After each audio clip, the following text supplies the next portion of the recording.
요새 토트넘 보면은 중원에 대한 고민이 정말 많은 것 같아요. 이제 겨울 이적 시장 다가오는데 사실 토트넘은 중원 미드필더 뛸 수 있는 선수의 숫자는 많거든요. 근데 겨울 이적 시장에 영입이 될지는 모르겠지만 좀 중원 보강이 좀 절실하다 이런 느낌 많이 들어요. 냉정하게 현 퍼포먼스로만 따지면은 토트넘 3선은 글쎄 중위권에도 토트넘보다 좋은 3선 많은 것 같아요. 노팅엄도 뭐 엘리엇 앤더슨에 쌍가레 이런 선수들 하면은 토트넘의 지금 베스트보다 좋을 것 같고 모기파도 있고 당연히 이제 뭐 지금 맨유, 맨시티, 첼시, 리버풀, 아스날, 뭐 빌라 이런 팀들은 토트넘보다는 중원이 좋고요. 일단 지금 토트넘에서 3선에서 뭔가 디자인해줄 선수가 없다는 게 좀 큰 것 같아요. 그나마 벤탄쿠르가 그런 역할을 해줄 수 있다고 생각을 했었는데 벤탄쿠르가 성장이 멈췄다고 해야 되나 기량이 줄어들었다고 해야 되나 그냥 너무 평범해진 선수가 돼버렸고 그런 벤탄쿠르 같은 육각형 유형의 선수는 사실 그 육각형의 크기가 되게 중요하잖아요. 근데 벤탄쿠르는 육각형의 크기가 줄어들다 보니까 약간 뭐 무색무취의 선수가 돼버린 것 같습니다. 그러면서 토트넘의 뭔가 미드필더 플랜이 살짝 깨져버린 것 같아요. 포스텍 때 토트넘이 많이 지긴 했는데 그때 벤탄쿠르의 장점은 뭐 일단 인터셉트가 리그에서 상위권이었거든요. 그래서 뭐 그런 부분들도 있고 그 다음에 뭐 나름 창의적인 패스도 꽤 됐어요. 그리고 뭐 세트피스에서 헤더 마무리 이런 부분들도 벤탄쿠르가 좋았는데 지금은 장점이 명확하지 않은 그런 선수가 됐고 벤탄쿠르가 그렇게 흔들리면서 이제 나머지 짝을 어떤 선수로 배치해야 되냐 이런 부분들도 애매해졌죠. 뭐 사실 벤탄쿠르 이전에 토트넘은 비수마가 엄청 잘했을 때가 있습니다. 23, 24. 근데 지금 비수마는 뭐 토트넘 스쿼드에서는 거의 없는 선수라고 봐야 되고 일단 토트넘의 최근 2, 3년간을 주전으로 책임져줬던 비수마 벤탄쿠르가 약간은 정체기가 왔다고 해야 되나? 뭐 그 두 명이 빛을 잃었다고 해야 되나? 그런 시기가 온 것 같습니다. 그래서 이제 그러면 이거를 좀 채워줄 또 다른 스타의 탄생이 필요한데 지금 냉정하게 토트넘은 누굴 넣어도 조금은 아쉬운 그런 삼선이 되고요. 저는 이제 팔리냐가 있었을 때 그러니까 팔리냐가 주전으로 계속 기용됐을 때 토트넘이 뭐 색깔은 확고했다고 보이거든요. 팔리냐 위주로 수려하게 빌드업을 풀어가는 건 아니지만 수비로 끈끈하게 버티면서 앞쪽으로 나아가는 내지는 버틴 다음에 한 번에 미드필더 생략하고 때려서 역습을 나가는 대신 가운데서 경합은 든든하게 챙겨주는 뭐 이런 컨셉이 있었다고 생각을 했거든요. 근데 요새는 프랭크 감독이 팔리냐를 주전으로 잘 기용하지 않는 것 같아요. 근데 팔리냐를 빼고 이제 투입하는 선수가 그레이나 베리발인데 사실 저는 그 두 명의 선수가 아직까지는 성장이 많이 필요하다고 느껴지거든요. 일단 저는 그 두 선수의 단점은 비슷하다고 생각해요. 그레이, 베리발 둘 다 저는 저점이 훨씬 더 높아져야 된다고 생각합니다. 기본기도 지금보다 안정돼야 되고요. 그리고 그 터치가 더 발에 붙는 거 이런 부분들이 그 두 선수는 더 성장을 해줘야 돼요. 그래야 어떤 팀의 톱니바퀴로 쓸 수 있는데 사실은 아직 그 정도까지는 좀 성장을 못한 것 같고요. 그리고 이제 뭐 사르 같은 선수도 좀 애매합니다. 제가 뭐 선수의 그런 미래까지 확정을 지을 수는 없지만 사르도 뭐라고 해야 되지? 약간 저는 그릇으로 좀 많이 비유하거든요. 그릇에 담긴 물 이게 축구 선수의 실력이라고 따지면 일단 그릇이 커야지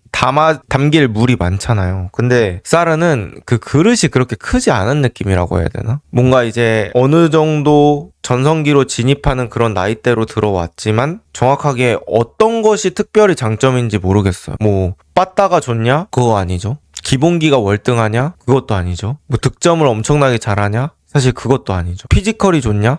그것도 좀 아닌 것 같고. 그래서 뭐라고 해야 되지? 그냥 전체적으로 토트넘의 지금 미드필더들이 어떤 뾰족한 느낌의 선수라기보다는 그냥 다 애매한 느낌? 그래서 누구를 확실히 딱 주전으로 삼고 계획을 짜면서 가는 게 조금은 머리가 아플 것 같다라는 생각이 들어요. 어쨌든 이렇게 감독이 여러 경기를 거치면서 미드필더들을 막 여러 명 써보다가 딱 좋은 경기가 나왔을 때 그때 약간 스탑한다고 저는 생각을 하거든요.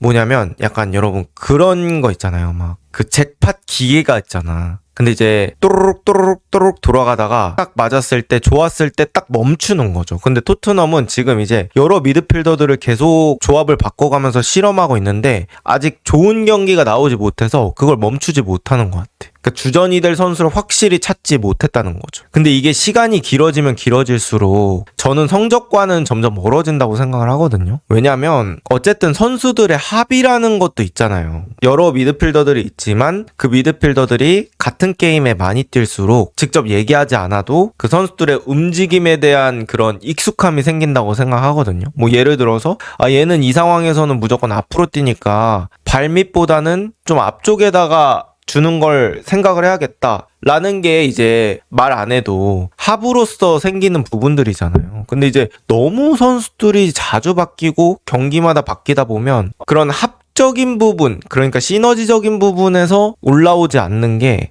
약간은 단점이 될 수 있죠. 지금 토트넘 입장에서는 누굴 주전으로 써야 될지 애매하다는 게 좀 어려운 부분인 것 같습니다. 근데 지금 당장 이제 토트넘이 누구 한 명의 선수를 쫙 땡겨오는 게 쉽지 않아요. 일단은 미드필더 선수가 많기 때문에 삼선에 누군가를 좀 정리하면서 그 슬롯을 비워놓고 미드필더를 데려와야 하는 상황이죠. 근데 어떤 선수를 정리해야 될지도 확실히 정하기가 좀 애매한 상황인 것 같아요. 뭐 그나마 비수마 정도? 근데 사실 이제 뭐 비수마를 팔고 삼선 미드필더를 데려왔을 때, 그러니까 이상적으로 토트넘에 필요한 선수는 어떤 선수냐? 저는 어쨌든 간 조금 더 공을 잘 차는 능력에 집중된 선수가 필요하다고 생각을 하거든요. 조율 능력도 있으면서 전환 패스도 뿌릴 줄 아는, 그리고 볼 배급이 좀 잘 되는 그런 삼선? 사실 그런 게 되면서 수비력까지 되는 삼선 미드필더는 전 세계에서 애초에 몇 없고 엄청 비쌀 거기 때문에 이제 영입의 현실적인 가능성은 떨어진다고 생각해요. 그러면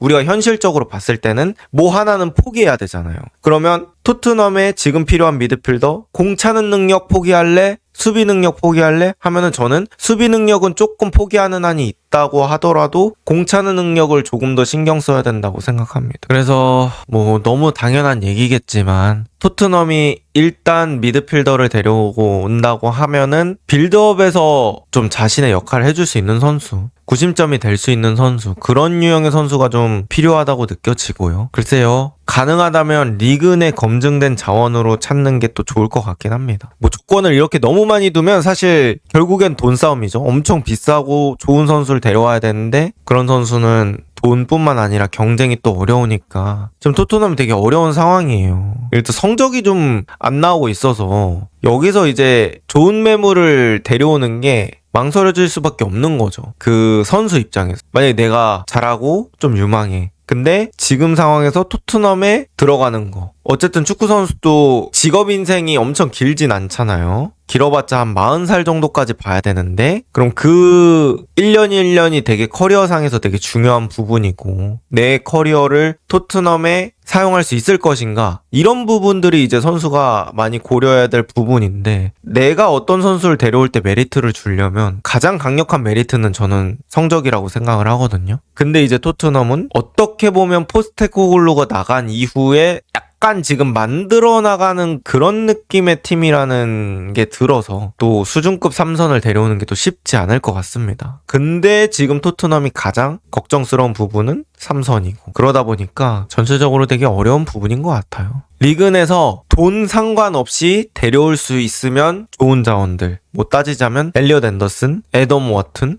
뭐 요런 느낌의 선수인 것 같습니다. 근데 이제 이런 선수들은 인기 많고 또 다른 팀이랑 경쟁도 붙을 테니까 쉽진 않네요. 뭐 아니면 이제 현실적인 방안으로는 그레이가 쭉쭉 성장하는 거죠. 그레이가, 저는 아직까지는 육각형의 크기가 크지 않지만 그레이는 육각형 유형의 선수라고 생각하고, 여기서 이제 경험 쌓고 갑자기 그 성장 곡선이 기울기가 쭉 올라가면 그레이 같은 선수들은 탄력 받으면서 육각형이 커지면서 토트넘 빌드업에 많은 영향을 줄 수 있죠. 그래서 이제 오늘 그레이 같은 선수가 득점 하나하나 하는 게 되게 중요하긴 해요. 근데 아직까지는 이제 조금 더 시간이 필요하다는 생각이 드는 요새 경기력이니까. 토트넘은 그래도 공격형 미드필더의 그런 풀은 괜찮은 것 같습니다. 메디슨도 일단은 나오면은 킥도 괜찮고 득점력도 어느 정도 있고 않고, 물론 이제 살짝 나이가 걸리긴 하지만 그래도 메디슨 정도면 좋았을 때는 리그에서 상당히 높은 클래스의 자원이고, 쿨루셉스키도 오히려 가운데 쪽에서는 더 괜찮다고 봐요. 사이드 쪽보다는. 어떻게 보면 속도가 느린데 그 속도 느린 단점을 공미 자리에선 어느 정도 채워줄 수 있고, 그리고 그런 피지컬적인 부분들, 그리고 쿨루셉스키가 생각보다 창의성도 괜찮습니다. 그리고 뭐 메디슨,